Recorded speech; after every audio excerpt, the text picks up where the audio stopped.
نافكاري سربرايز كجبرا بمحساب أو حدا أنقوله تتقي أنت تبيع نساونا ماكينات خدمو نتبرع خطفت أنت تبل دما حنتنا تسرح تنيا زنورة قلب بممزع نتبرع عادية نام ماكينة خطأت خمسة يتغل نجارتها نساد ما بسن باره بزعوان تيتزار ودلخ ببال انت حتى أفكاري خي نبانك عداك خفل سزي كاله نزا ماكينة نبانك خوز دهم زلني حبير لي بلتها اتا قالون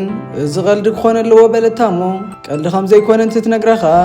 بزعبازي نعيس لم تزي نجرن ببال نجارتها نساخا نسوهم زي فلتتن حزقن نايتا مكينة غلف خطوهم زلوان نجارتها اتا قال دما بحركان منم كوكي كيلم بمبال برت مكينة خطفتن تتفتن اتا سرحتن ياون مليسا نابتو مكينة بر بمخاد انت رليخي افكار خفت انقولو يزلو كتحتي يتخليخ بمبال كتاتو خمزي تخيلن اذا خلو نخت كبرون كمزي تعزيزت نقرا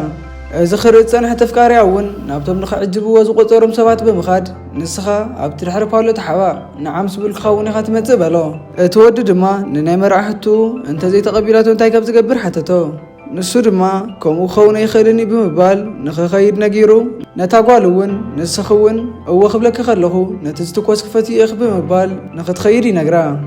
تفكاريتون عند هرت لاقت هاليخي ناخذ صبغه يخونني لاتا نابتا انغولو تخيد مو تفكاري اخا كابت حبي وزنر انغولو وتيو فقري بمبال عم بواكهبان تبل نساد ما بحركان سلام انتي تسرحتني اخا مكيناخي ناب بانك خطو سريات لن زلا بمبال كترداني دليه بلتو نسود ما رجعيلو فري كدليك زلخو نغير له بلا نسخة بزعبة أنتي كتنقرنا هم زدلخا عيا قد سنن أنا زدلي بزعبة مكينة أنتي كم زقات مخفل التراي بلتو نسون بزعبو صاني إحنا كنا واقع علينا بمبال زخوانا نقرك حتى كي دلي إيلو عبدغاب من بركاخ تمرعون دي خبلا نساقن منم كي مسلا نساتهم مكينة يوزدوالو نسخاقن إذا زي ربح ناي تمرعون دي حتى تغرب الليل خبلتو نسودما منم استفترت أقمي لن بمبال سربرايز نخقورا كومو خمسة حسب كنقرا ولا كنت فتنا نساقنا منقو بمئتاو عبت تكازبت حكا ناي جنزب تقام انتلو نقراني بلتو نسودما بتي مساعزي تقرمو كامرت بمتسا منم كم زي قاتمو نقرا نساقا سلزي انتاي مخان نقران انت تبلو نسوخا بحرقان كابتن ناي تمرعون حتون العلي بزعباتا مكينة دي زاقدسك مبال حتتا نساون ناي جنزب تقام نهالوكا ناواي متقيخا ناي تمرعون حتى موراوخا إذا عشنتي بلتو نسخة حماقن طبون قزيتات ولا كنت هالو نعي فورن تهالي كجن نسخة قد سكي قبان بلا اتهم قطيرهم زنور سباتون من اما لختكهم سلزي خاله بعلم بممزا بجاخ تمرعون الناول خدر في جمرو اتافكاريتون بقا كل نجر ابزي اكل بمبال ابغزاخنا واقع لينا بلتو نسو دما داماريس بمبال كم حسبتهم زي كونه كردان تفتن نساقن بحرقان أبزم ساق خوني يخيلن بمبال قريفات تخيد على هندراون إذا حسب حماقم زخونة نجيرة كان يريا بلتو نسوم بحزن كم زك خوني لا فتصم حسيو يفلتن بلا نساقا انت اللي خانا كزرار اللي خيلي بمبال كتخيد انت تفتن نسوقن نخيد خيد دوابيلو إذا حاكم خان اختار من يزدل بلا سلام انتي بمبال تحتوون إذا حاسوا نجار كم زلو دحر من قارو تجي ترجع حزو الدون مني حسابي كخاف لن بلوم على هندراون جنزب وبزاب مهاب نزل صراحة مسجنتهمو نسون جنزب كي بمبال مستامسو زنورت قال بحري خدو دحرزي دانيال قروب بمحساب سلك دويلو باول بمبال حدو على تحت قبر اللي دليل له بلو باولون انتي كحق زكاة اللي خنن تولو دانيال دما زخونا نجر نخواس قالو كخاف له خم زخونا نجرو نسخة انتي كقبر اللي خاطر اللي بلومو دانيالون بزعون خزرارو ناوجو خمس خمس اللي حبرلو باول دما أفز حلفجن فتيم كانوا علتها بزيت تيغني خان غير كان يرخابلو نسو دما يغريتها بمحتات فتيم يدلي كان كبل كاين برنن تبلو باول دما كم زيت بزلخا برجز حق زكاز دلخا ينغير سزل يبلمو نسو دما هو بمبال نابوتي كيرو تزبلت صفت خيرين خمس نغرو مسو ترداديو تليفون تعاطو دما على هندرا سلازي حجي انت كتقبر حاسب كبمبال تحتمو نسو دما انتاي كم زقبر نختري مساين عناي بمبال بحرنا بغزو يخدو داماريس او غزا خوينا بتي استفدر نجر ازياك تشغل دحر مصنحا ዳንኤል ትመጽውን ዳንኤል ብምባል ትደሃየሙ እንታይ ከም ዝተፈጠረ ንኽነግራውን ሓተተቶ ንሱ ድማ ከም ዝሓዘነ ምሲሉ ገንዘብ ኣብ ትርፊ ክረኽበሉ እየ ዝበሎ ቢዝነስ ተጋጊዩ ከም ዘውዓሎን ከም ዝኸሰረን ገንዘቡን ክቁጥቡ ከም ዘለዎም ነገራ ንሳ ድማ ብስንባደ እንታይ ማለት ካይ ብምባል ተሓቶሞ ዳንኤል ከዓ እታ መኪናን እቲ ናይ ኤቲኤም ካርድን ንኸይንቀሳቐስ ክእገድ ይበላ ንሳኻ በዚ ነገር ተገሪማ እዚ ነገር ክሳብ ምእጋድ ከም ዝበፅሐን ተሓቶ ንሱ ድማ እወ ብምባል ካብ ሕጂ ንድሓር እውን ኣብቲ ትካል ክትሕግዝን ይኽበላ ዳማሪስ እውን እዚ ኩሉ ነገር ከመይ ክፍጠር ክኢሉ ብምባል ደጋጊማ ተሓቶሞ ንሱ እውን ኣብ ዝኾነ ነገር ኢንቨስት ገይሩ ከም ዝነበረን ዝኾነ ነገር ኢንቨስት ክትገብር ከለኻ እውን ስዒቡ ምስ ዝመፅእ ነገር ኣሎ እዩ ኮይኑ ግን ንሱ ከግድሰከ ይግባእ ብምባል ኣብ ቀረባ ናብቲ ዝነበርናዮ ደስ ዝብል ሂወት ክንምለስ ኢና በላ ኣብ ከምዚ እንዳሃለው እውን አንደበት ትበሪን ኩሕኳሕሞ ንኣለሃንድራ ፓውል ስለ ዝመፀ በሪ ንኽትኸፍተሉ ነገራ ዳማሪስ እውን እዚ ፓውል ዝበሃል መን ብምባል ብንዕቐት እንተሓቶ ንሱ ኸኣ ካብዚ ዘለናየ ፀገም ከውፃእና ዝኽእል ሰብ ብምባል መለሰላ ፓውል ኣፀቢቑ ነቲ ገዛ እናርኣየ እንተኣቱ ዳንኤል ድማ ሰላምታ ብምቕራብ ብዛዕባ እቲ ዝበልኩኻ ነገር እንተሓጊዝካኒ ኣብ ክንዲ ንዓኻ ዝህበካ እዚ ገዛ እዚ ይበሎ ፓውል እውን ልክዕ ከምቲ ዝበሎ እንዳምሰለ ፅቡቕ ገዛ ምዃኑ ተዛረበ በዚ ኣዝያ ዝሓረበት ዳማሪስ ከዓ እዚ ኩሉ እንታይ ማለት ምዃኑ ንገረኒ በለቶ ንሱ ድማ ንፓውል ገንዘብ ከም ዝሓተቶን ኣብ ክንድኡ እውን እቲ ገዛ ካብ መውሓስ ክወስዶ ምዃኑን ይነግራ ንሳ ከዓ ብስንባደ እንታይ ብምባል እንተሓቶ ከዓ ንሱ ድማ ከምኡ እንተዘይጌርና ዋላ ሓንቲ ዘይብልና ኢና ክንተርፍ በላ ዳማሪስ ድማ እዚ ኩሉ ነገር ብናይኻ ስሕተት ውሳነ ዝመፀ እዩ ንስኻ ሓላፍነት ዝጎደለካ ናይ መፃኢና ዘይተሓስብ ሰብ ኢኻ ብምባል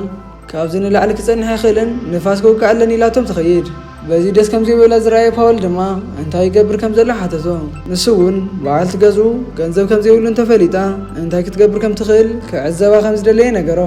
ኣለሃንድራ እውን ክትምርዓዋ እንተኾንካ ስለምንታይ ከምኡ ትገብር ኣለኻ ብምባል ተሓቶ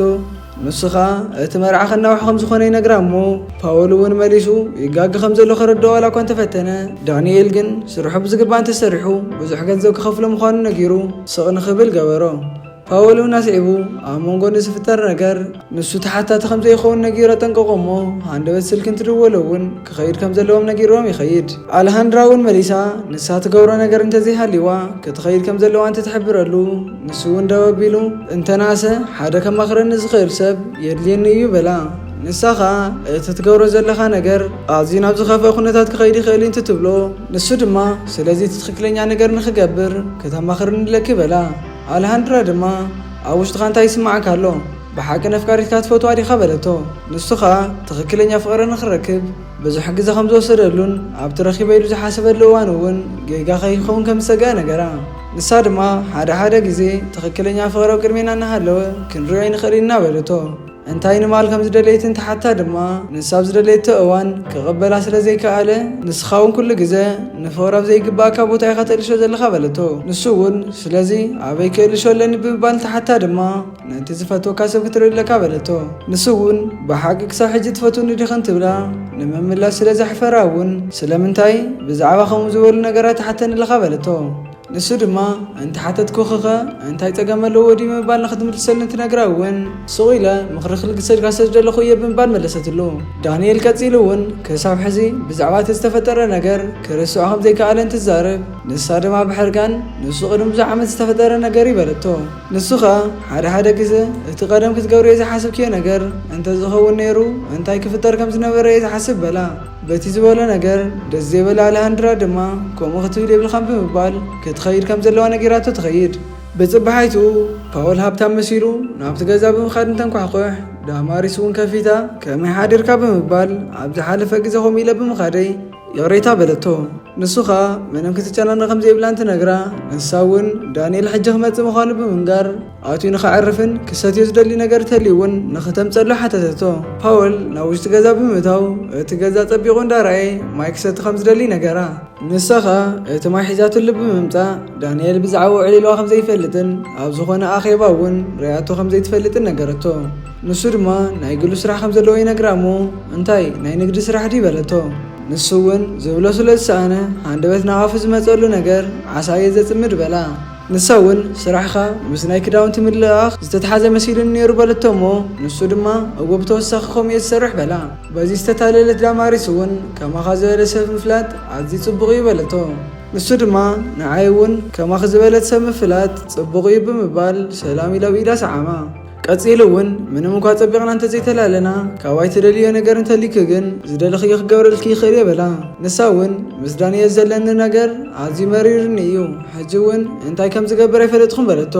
ንሱ ድማ እንታይ ክትገብሪ ከም ትኽእሊ ኣነ ክነግረክ እየ ብምባል ብሓደ ኮይኖም ንፋስ ንቕበሉ ነገራ። ንሳ ኸ ከምኡ ክገብር ኣይክእልን በለቶ እሞ ፓውል ድማ ዳንኤል ዓርቂ ምዃኑን ንሳ እውን ዋላ ሓደ ሕማቕ ነገር ክትሓስቡ ከም ዘይብላ ነገራ። ዳማሪስ ከዓ ልክዕ ኢኻ ብምባል ብዛዕባ እቲ ዘለዎ ኣኼባ እንታይ ከም ዝገብር ሓተተቶ። ንሱ እውን እቲ ኣኼባ ክፀንሕ ከም ዝኽእል ነጊሩ ብሓደ ንክኸዱ እንትሰማምዑ ንሳ እውን ናተይ መኪና ኣብ ባንኪ ተታሒዛ ስለ ዘላ ናትካ መኪና ኢና ክንጥቀም በለቶ። ንሱ እውን ሕራይ ብምባል መኪና ንክሰደልና ናብ ሰራሕተኛ ክድውል ኢሉ ካብቲ ገዛ ይወፅእ እሞ ናብ ዳንኤል ብምድዋል እውን ኣፍቃሪቱ ምስኡ ንክትኸይድ ከም ዝተሰማምዐትን እቲ ስራሕ እውን ክቕፅሎ ዶ ወይስ እቲ ሓቂ ክነግራ ብምባል ሓተቶ። በተቀዲሙ ዝበሎ መንገዲ ክቕፅል ከም ዘለዎ እንትነግሮ እውን ዳንኤል ከዓ መኪና ክሰደሉ ምዃኑ ይነግሮ እሞ ተመሊሱ ናብ ዳማሪስ ብምኻድ እቲ መኪና ይመፅእ ከም ዘሎ ነገራ። እቲ ሓሳብ ጽቡቕ ምዃኑ ተስፋ ይገብር እንትትብሎ እውን እወ ክኾን ብምባል ተተሓሒዞም ካብቲ ገዛ ይወፁ። በተፍቃሪቱ ዝገበረቶ ነገር ዝሓዘነ ዳንኤል ድማ ናብ ሓንቲ መሳርሕቱ ደው ኢሉ ፍራንሲስ ብምባል ንፓውል መኪና ንክትሰደሉ ነገራ። ናብ ኦፊሱ እንትኸይድ እውን ኣልሃንድራ ሓዚኑ ስለ ዝረኣየቶ ደው ኣቢላ ደሓን ዲኻ በለቶ። ንሱ ከዓ ተመሊሱ ደሓን ምዃኑ እንትነግራ ካብ ኮፍ ዝበለትሉ ወንበር ብምትሳእ ደሓን ግን ኣይትመስልን ኢኻ በለቶ። ንሱ ድማ ደሓን ክኸውን ኢሉ እንትምልሰላ ኣብቲ ዝሓሰቦ ዕላማ እንታይ ዝተፈጠረ ሓድሽ ነገር ኣሎ ዲ በለቶ። ንሱ ድማ ደጊሙ ካልኣይ ስሕተት ከም ዝፈፀመ ብምንጋር ናብቲ ስሕተት ዝፈፀምኩሉ መዓልቲ እንተዝምለስ ነይሩ ብምባል ክጣዓስ ጀመረ። ንሳ እውን ንሱ ከም ዘየግድስን እቲ ሕልፉ እውን ክርስዕዎ ከም ዘለዎም ነገረቶ። ዳንኤል ከዓ መሊሱ ተምፂኽለይ ዝነበርክ ውህብቶ ሕዝግና ውሽጢ እንተተኣቱ ነርኺ እንታይ ይፍጠር ከም ዝነበረ ሓሲብክዮ ዶ ትፈልጥ ብምባል ሓተታ። ናብቲ ቅድሚ 5 ዓመት ዝነበሩ እንትንምለስ ከዓ ኣልሃንድራ ኣብ ኢዳ ውህብቶ ሒዛ ንኽተህቦ ሓሲባ ናብ ቢሮ ትኸድ እሞ ንሱ ግን ምስ ዳማሪስ ሓደ ክፍሊ ኮይኑ እንዳትሰዓሙ ስለ ዝረኣየቶም እቲ ዝሓዘቶ ውህብቶ ብሓዘን ኣብ እንዳጓሓፍ ደርብያት እንትትምለስ ዳንኤል ይርያ እሞ ምንም ግን ክገብር ኣይከኣለን ነይሩ። ናብቲ ሕዚ ዘለዎ እንትንምለስ ከዓ ኣልሃንድራ ንስኻ ሕዚ ምስ ዳማሪስ ስለ ዘለኻ ብዛዕባ ክሓስብ ኣይክእልን በለቶ። ንሱ እውን ንዓይ ሙሉእ ብሙሉእ ዲኸረስ ያኽኒ ብምባል ተሓታ ከዓ ንሱ ዘገድስ ስለ ዘይኾነ እቲ ሕቶ ክምልሶ ኣይኽእልን በለቶ። ንሱ ድማ ዘገድስ እንተኾነ ኸ ብምባል መሊሱ ይሓታ እሞ ንሳ ናቱ ካልኣይ ኣማራፂት ከም ዝነበረትን ከምኡውን ፈፂማ ክትኸውን ከም ዘይትኽእል ሓበረትሉ። ንሱ ድማ ከምኡ ማልኺ ትኽክል ኣይኮነን ብምባል ሕጂ እቲ ቀደም ኣባኺ ክርኢ ዘይከኣልኩ ነገር እየ ክርኢ ዝደሊ በላ። ንሳ እውን ሕጂ ምስ ዳማሪስ ኣፋቅሪ ስለ ዘለኻ እቲ ትብሎ ዘለኻ ነገር እውን ዋጋ የብሉን በለቶ። ንሱ ድማ በታ ፍቅሪ ዝነበረን ተስፋ ናይ ምቑራፅ ምክንያት ምስ ዳማሪስ ዘለን ነገር ልክዕ ይመሲልን ነይሩ በላ።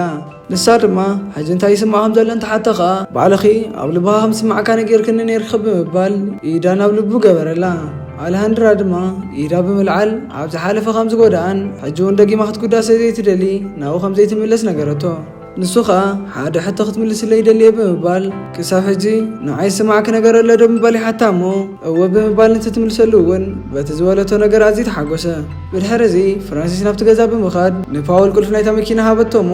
ንሱ እውን ብምምስጋን ምስ ዳማሪስ ናብቲ መኪና ኣትዮም ክኸዱ ጀመሩ። ክኸዱ ድሕሪ ምፅንሖም ኣብ መንገዲ ጠጠው ኣቢሉ እውን ዝኾነ ዝሰቲ ነገር ከም ትደሊ ይሓታ። ንሳ እውን እወ ብምባል ካብቲ ዘላቶ ጭንቀት ከውፅኣ ዝኽእል ጥንክር ዝበለ መስተ ክህባ ከም ዘለዎ ነገረቶ። ፓውል ከዓ ዊስኪ ኣለኒ ኮይኑ ግን ብርጭቆ ስለዘየለ ክንገዝእ ኣለና ይብላ እሞ ንንሳ ግን ፀገም የብሉን ብምባል ተቐቢላ ብባዕሉ ክትሰትዮ ጀመረት። ፓውል ከዓ በቲ ዝገበረቶ ተገሪሙ ክርያ ድሕሪ ምፅንሑ ንሱ ንኽሰቲ ትህቦ እሞ ቀፂላ እውን ኣብ ዳንኤል ኣዝያ ተስፋ ቆሪፃ ከም ዘላ ሓበረትሉ። ስለምንታይ ከምኡ ከም ዘለት እንተሓታ ከዓ ካብቲ ዝፈልጦ ወፃኢ ኮይኑኒ ዘሎ በለቶ። ፓውል ከዓ ካብ ተጋጢሞ ዘሎ ፀገም ክወፅእ ምዃኑ እንትነግራ ንሳ ግን ብዛዕባ ርግፀኛ ከም ዘይኮነትን ግዜኣ እውን ምስኡ ተዋኽን ከም ዘላ ነገረቶ። ንሱ ድማ ብመሳ ኣዝዩ ተገሪሙ ርእሱ እንትነቕንቕ ንሳ ከዓ ኣብ ናታ ቦታ እንተዝኸውን እንታይ ከም ዝገብር ሓተተቶ። እንታይ ኢሉ ከም ዝምልሰላ ዝተደናገረ ፓውል ድማ ኣይፈለጥኩም ብምባል ይምልሰላ። እንታይ ከም ትውስን ክሕግዛ ከም ዘለዎ እንተሓቶ እውን ሕጉስቲ ምዃንክ ንምርግጋፅ ሓደ ዕድል ክትህብ የለክ በላ። ንሳ ድማ ዋላ እኳ እንተፍቀርክዎ ንሱ ግን እኹል ምክንያት ክኸውን ይኽእልን በለቶ። ንሱ ድማ ስለዚ መስኽ ረኺብ ክለኽ ብምባል እቲ ዊስኪ ብሓደ ክሰትዩ ጀመሩ። እዚኦም ኣብ ከምዚ እንዳሃለዉ ዳንኤል እቲ ቅድሚ 5 ዓመት ሒዛትሉ መፅያ ዝነበረት ውህብቶ ብምሓዝ ናብ ኣልሃንድራ ይኸድ እሞ ንሳውን ብስንባደ ካብቲ ኮፊላትሉ ዝነበረትሉ ወንበር ብምትሳእ ብኸመይ ክሳብ ሕዚ ክትሕዞ ኽኢልካ በለቶ። ንሱ ኸኣ ሽዑ ካብቲ ጓሓፍ ወፂኡ ሒዝዎ ከም ዝነበረ ነገራ። ስለምንታይ ከምኡ ከም ዝገበረ እንተሓቶ ድማ ንዓ ስምዒት ከም ዘለዎ ይነግራ። ንሳ ኸኣ ኣፍቃሪት ከም ዘለቶን ክምርዓዋ ምዃኑ እንትትነግሮ ንሱ ግን ከም ዘይምርዖን ሓደ ዕድል እንተሂባቶ እውን ኩሉ ነገር ከም ዝገድፎ ቃል ኣተወላ። ኣልሃንድራ ድማ ፍቕሪ ከም ዝክኸውን ኣይክእልን ብምባል ብሓዘን መለሰትሉ። ንሱ እውን ንኽትኣምንኒ እንታይ ክገብር ኣለኒ በላ እሞ ንሳ እውን መሊስኻ ንኸይትጎደኒ ኣዝየ ዝፈርሕ ዘለኹ በለቶ። መሊሱ ክጎዳ ከም ዘይኽእል ቃል ኣተወላ እሞ ኣቐዲም ምስ ዳማሪስ ዘለዎ ፀገም ክፈታሕ ከም ዘለዎ እንትትነግሮ እውን ካልኣይ ዕድል ንኽትህብኒ ንሱ ዘድልየክ እንተኾይኑ ሕጂ ክገብሮ ብምባል ካብኣ ይኸይድ። ፓወልን ዳማሪስን ብዙሕ ክሰትዩ ድሕሪ ምጽናሖም ብዛዕባ ኣብዚ ያክል ንስኻ ኸ ሲንግል ዲኻ ዝተመርዓኻ ኢኻ ወይስ ዝተፈታሓኻ ንገረኒ በለቶ። በይኑ ከም ዝኾነ እንትነግራ እውን እንዳሰሓቐት ትሕስወኒ ኢኻ ዘለኻ በለቶ። ንሱ ድማ እታ ንዓይ ትኸውን ቅንዕቲ ጓል ገና ይመፀት ዘላ በላ። ንሳኻ ነዚኣ ንምርካብ ከቢድ እንትትብሎ ዋላ እኳ ከቢድ እንተኾነ ይፅበ ከም ዘሎ ነገራ። ዳማሪስ ድማ ኣብ ውሽጠይ ዘሎ ነገር ኩሉ ካውፀ ይደሊ እየ ንሱ እውን ምሳኻ ክገብሮ ዝደሊ ብምባል ክትስዕሞ ጀመረት። መሊሳ እውን ኣነ ሲንግል ስለ ዝኾንኩ ምንም ኣየገድሰኒ ብምባል መሊሳ ክትስዕሞ እንትትብል ሃንደበት ናብ ቴሌፎን ተደወለ እሞ ኣልዒሉ እንተዛረቦ እውን ዳንኤል ሕጂ ናብ ገዛ ክመፅእ ከም ዘለዎ ሓበረሉ። ንሱ ድማ ደው ኢሉ ኣገዳሲ ነገር ክዛርቦ ከም ዝደሊ እንትነግራ ንሳኻ እሺ ንኺድ ድሓር ግን በይንና ክንዘራረብ ኣለና በለቶ። ንሱ ድማ ተሰማሚዑ መኪኑ ብምልዓል ናብ ገዛ ይኸዱ እሞ ዳማሪስ ድማ ብስኽራን እቲ ዝግብኦ ኩሉ ክነግሮየ እንዳበለት እንትትፍክር ንሱ ድማ ክትዕርፊ ዘለክ ብምባል ደጊፉ ናብ ገዛ የእትዋ እሞ ዳንኤል ኣብቲ ገዛ ፀኒሑ ብዙሕ ከም ዝተሰየት እንተሓታ ድማ ብሰንኪኻ ክሰቲ ኽኢለ በለቶ። ንሱ ድማ ብሕርቃን ኣብዚ ገዛ ክትነብር ዘይምኽኣልኽን እቲ ናይ ኤቲኤም ካርድ መኪና ስለ ዝተወሰደክ ዲ ከም ዝትገብር ዘለኽ በላ። ንሳኻ ኩሉ ነገር ከም ዝነበረን ሕጂ ግን ብሰንኩ ንኩሉ ነገር ከም ዝሰኣነቶ ነገረቶ።